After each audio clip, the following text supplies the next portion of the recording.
ఈరోజు దేవుని వాగ్దానం యెషయా గ్రంథము 48వ అధ్యాయం 17వ వచనం. నీవు నడువవలసిన త్రోవను నిన్ను నడిపించుదును, నీవు నడువవలసిన త్రోవను నిన్ను నడిపించుదును. నీ విమోచకుడును ఇశ్రాయేలు పరిశుద్ధ దేవుడునైన యెహోవా ఇలాగు సెలవిచ్చుచున్నాడు. నీకు ప్రయోజనము కలుగునట్లు నీ దేవుడునైన యెహోవానగు నేనే నీకు ఉపదేశము చేయుదును. నీవు నడువవలసిన త్రోవను నిన్ను నడిపించుదును.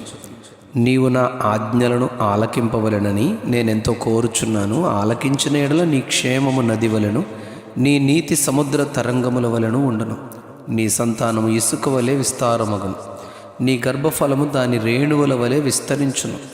వారి నామము నా సన్నిధి నుండి కొట్టివేయబడదు, మరువబడదు. ప్రవక్త అయిన యెషయా ద్వారా దేవుని ప్రజలైన ఇశ్రాయేలు వారి కొరకు ఆయన వాగ్దానపూర్వకముగా వారి యొక్క బానిసత్వములో నుండి, అనగా ఐగుప్తులో నుండి, అలాగే బబులోనులో నుండి వారిని వెలుపలికి తీసుకుని వచ్చుటకు, వారిని స్వతంత్రులనుగా చేసి వారిని ఆశీర్వదించుటకు కారణం ఒక్కటే. అది వారు శ్రమలో దేవునికి చేసిన ప్రార్థన, పెట్టిన మొర. యెషయా గ్రంథము 48వ అధ్యాయం 17వ వచనంలో, నీకు ప్రయోజనము కలుగునట్లు నీ దేవుడనైన యెహోవానగు నేనే నీకు ఉపదేశము చేసేదను. నీవు నడువవలసిన త్రోవను నిన్ను నడిపింతును. నీవు ఆలకించిన ఎడల నీ క్షేమము నదివలే నుండును, నీ నీతి సముద్ర తరంగముల వలె విస్తారమగును అని వాగ్దానం చేస్తూ ఉన్నారు. యెషయా గ్రంథం 54వ అధ్యాయం 13వ వచనంలో, నీ పిల్లలందరూ యెహోవా చేత ఉపదేశమునందుదురు, నీ పిల్లలకు అధిక విశ్రాంతి కలుగునని వారు లోబడి ఆయన ఉపదేశమునకు చెవియొగ్గితే కలిగే విశ్రాంతిని గూర్చి వాగ్దానం చేస్తున్నారు. 73వ కీర్తన 24వ వచనంలో, నీ ఆలోచన చేత నీవు నన్ను నడిపించెదవు, తరువాత మహిమలో చేర్చుకొందువు అని కీర్తనాకారుడైన ఆసాపు చెబుతూ ఉన్నారు.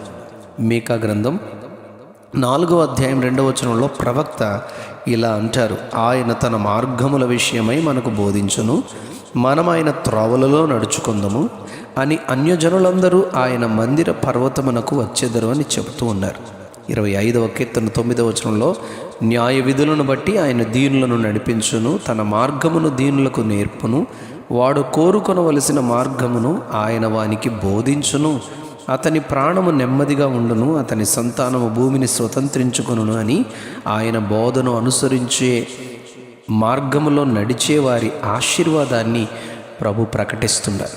ఆదికాండం 24వ అధ్యాయం 27వ వచనంలో, అబ్రహాము ఇంటిలో పెద్ద దాసుడైన ఎలియాజరుకు అబ్రహాము యొక్క కుమారుడైన ఇస్సాకు యొక్క పెళ్లి బాధ్యతలను అప్పగిస్తారు.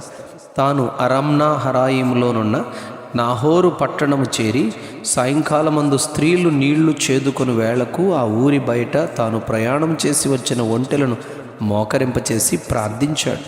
తన ప్రయాణమును గురించి 27వ వచనంలో, అబ్రహామును నా యజమానుని దేవుడైన యెహోవా స్తుతింపబడునుగాక, ఆయన నా యజమానునికి తన కృపను తన సత్యమును చూపుట మానలేదు.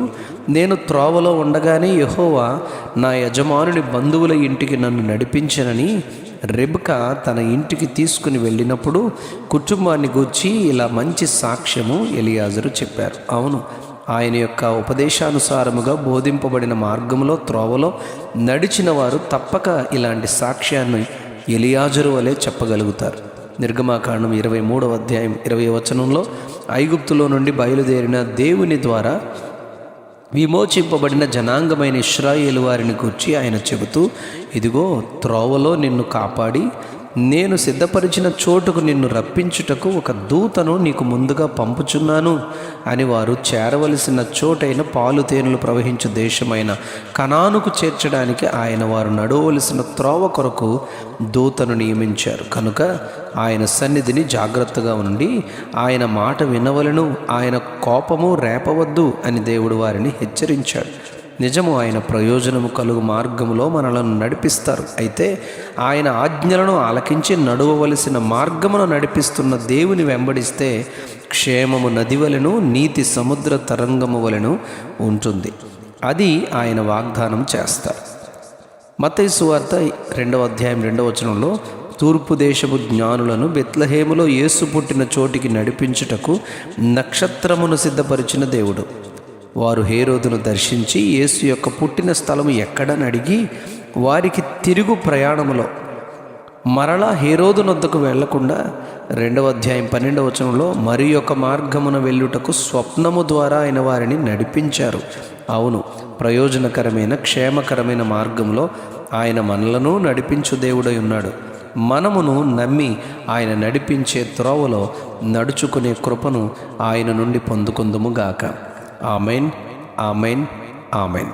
నీవు నడువవలసిన త్రోవని నిన్ను నడిపించుదును. నీవు నడువవలసిన త్రోవని నిన్ను నడిపించుదును. ఆమెన్.